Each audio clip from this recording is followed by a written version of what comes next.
Let's drill down on what we can expect from the new Chief of Staff. We're joined now by Counselor to the President, Kellyanne Conway.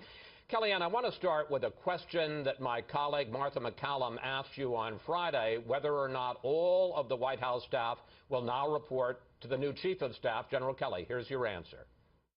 That's just a pecking order question I think is beside the point, and here's why. We all serve the President and this country. Respectfully, Kellyanne, I don't think it is beside the point. An awful lot of people in and out of this White House say the problem is there's a lack of discipline, there's an absence of a chain of command. So I'm going to ask you again, will all of the White House staff report to the new Chief of Staff? So I will do whatever the President and our new Chief of Staff, General Kelly, asked me to do.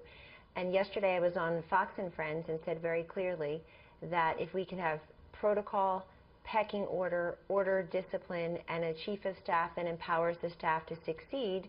I know that General Kelly has done that on the battlefield. I know that he's done that as a chief military aide to former cabinet secretaries. I know he's done it as a cabinet secretary. And so we have great faith that that will be done. And that is nothing about our outgoing Chief of Staff, Reince Priebus, who should hold his head high as he exits.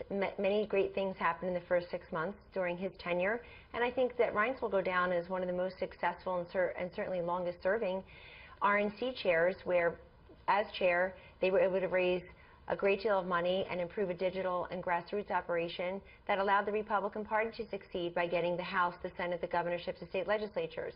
So I'm always a protocol and pecking order kind of gal. I'm a very deferential person. I've never addressed the President, even when he was a candidate, and as close as we are as boss and employee, I've never addressed him by his first name. I always address people like General Kelly as sir, and I also, with Reince Priebus, was happy to do what I was asked to do as a member of his staff. But I think so much of the Chief of Staff role also occurs outside of the building. There's a little too much going on right now in terms of acting like he's the personnel chief inside the building only. This is somebody who regularly interfaces with the cabinet, and General Kelly is coming from the cabinet. He will be talking to his peers about their different concerns, their different deployment of issues. And we've got a very active cabinet. It often doesn't get covered. He'll also be interfacing with Capitol Hill, where a lot of the legislative agenda has stalled. I think the chaos this week really was on Capitol Hill and in the Senate. Well, why, after 7.5 years, nobody jumped out of a cake and gave us health care reform in a silver platter, I don't know. We're going to get to health care in a moment. I do want to talk, though, about the disarray inside the White House. You had Anthony Scaramucci in a profanity-laced attack on other members, not just one, of the administration of the White House staff. And so I just want to ask you directly, has Scaramucci, who said that he reports directly to the President, has Scaramucci, have you now been told you report to John Kelly? I will speak with General Kelly and the President about that, as I'm sure Anthony Scaramucci will. I think we're all very curious and very excited to have our first formal meeting with our new Chief of Staff tomorrow. I've had a very brief conversation with him this weekend. And again, being able to solve the problems of this nation and doing it in an orderly and rapid fashion is really why we were sent to Washington. It's why the two people who were elected, Donald Trump and Mike Pence, and no one else, are there. So to the extent that we can do more and do it more quickly in the disruptive fashion of which we're accustomed to with Donald J. Trump, I think that having the tools in place is very important. But I talked to Anthony this weekend. I talked to Reince this weekend. Everybody's on the same team in terms of we're on the side of freedom and democracy, repealing, replacing Obamacare, lowering taxes, putting ISIS in retreat, cracking down on these gangs, sanctions on Russia, right, North Korea, and Iran. You know, there's just so much that's happening. And I got to say, the swamp includes many people, many institutions, individuals, and I think calcified ideas that need disruption.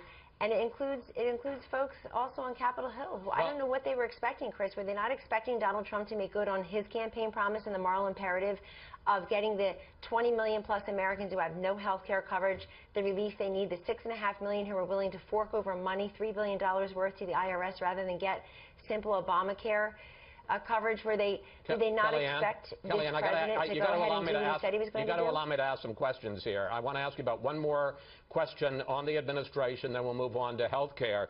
This week, the President continued to attack his Attorney General, Jeff Sessions, And when he was asked whether or not he's going to keep Sessions in his job or fire him, here was his answer. I'm very disappointed with the Attorney General, but we will see what happens. Time will tell. Time will tell. Does the president want Sessions to continue as Attorney General, or, as has been suggested, is he considering him moving over to replace General Kelly as the Secretary of Homeland Security? Again, that's a personnel question that only the president can answer.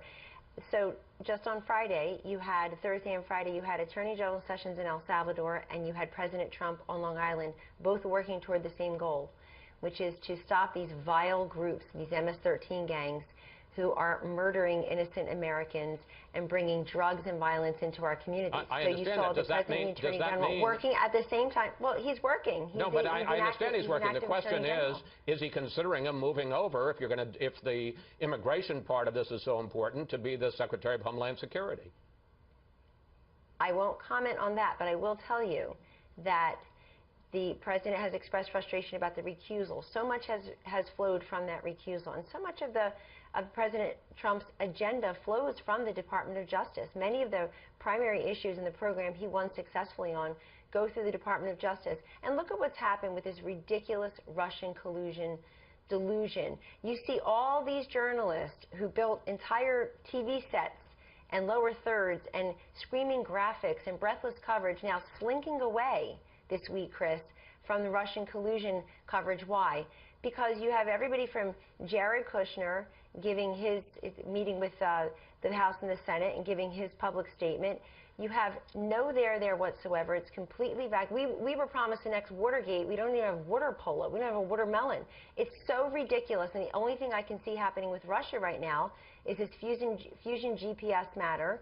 The Senate witness who said everybody should go look over there at what's happened, somebody being paid by the Russians to compile a damaging dossier on Donald Trump, again, filled with falsities and lies. Do you know how much time has been wasted away from the victims of Obamacare, away from the working men and the working women, and onto Russia? Kellyanne, let's talk about Obamacare. The president put out a new tweet today. I want to put it up on the screen. He wrote, "Don't give up, Republican senators. The world is watching. Repeal and replace and go to 51 votes, nuclear option, get cross state lines and more." Is that the president's plan? Stay on repeal and replace, change the Senate rules, end the legislative filibuster so that you can pass a fuller repeal and replace, including selling insurance across state lines? The president will not accept those who have said it's, quote, time to move on. He wants to help the millions of Americans who have suffered with no coverage. They were lied to by the last president. They couldn't keep their doctor. They couldn't keep their plan. We've met with the Obamacare victims at the White House several times now. They're real people. They're suffering. And when he talks about the 51 votes, the president is basically making the case that so many of the components of real health care reform, Chris, require 60 votes. The drug pricing, the selling of insurance across state lines, the associated health plans that allow those who don't get their health insurance through employers like you and I do or through government benefits who have been left out because the premiums are too high. Premiums have doubled. Well, you see in some states that there are no insurers left, so he will stick with it. Okay. Failing that, and we should point out that both Republicans and Democrats say there's no chance they're going to change the Senate rules. Here's what the president says his plan is. I said from the beginning, let Obamacare implode and then do it. I turned out to be right. Let Obamacare implode.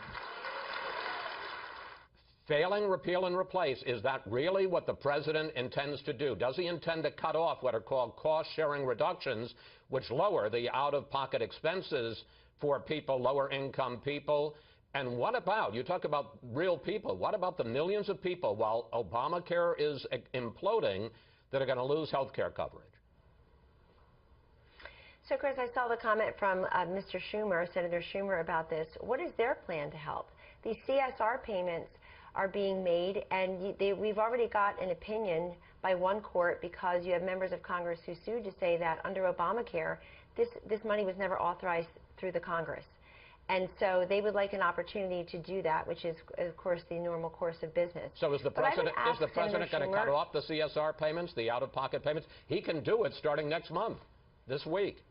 Yes, he can. He can. He's going to make that decision this week, and that's a decision that only he can make.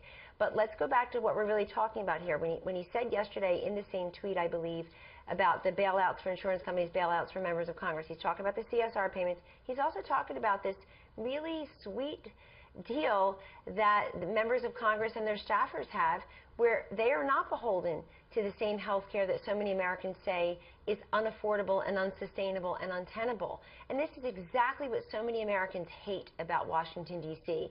They feel like they have their nose pressed up against the glass, peering into the special interests, the swamp, the lobbyists, the folks on Capitol Hill. They want people to live under the same rules they do. And frankly, if people had the same rules on Capitol Hill, maybe they would have a stronger taste of what it feels like to be uninsured, or what it feels like to have to choose between paying your premiums and paying your grocery bill. Kellyanne. So the president will make that decision. But look, the Democrats just have a big stop sign up. They're obstructing everything. All right. We'd love to continue. We've got to move on. Thank you so much. Thank you for your time. Always good to talk with you. Thank you, Chris.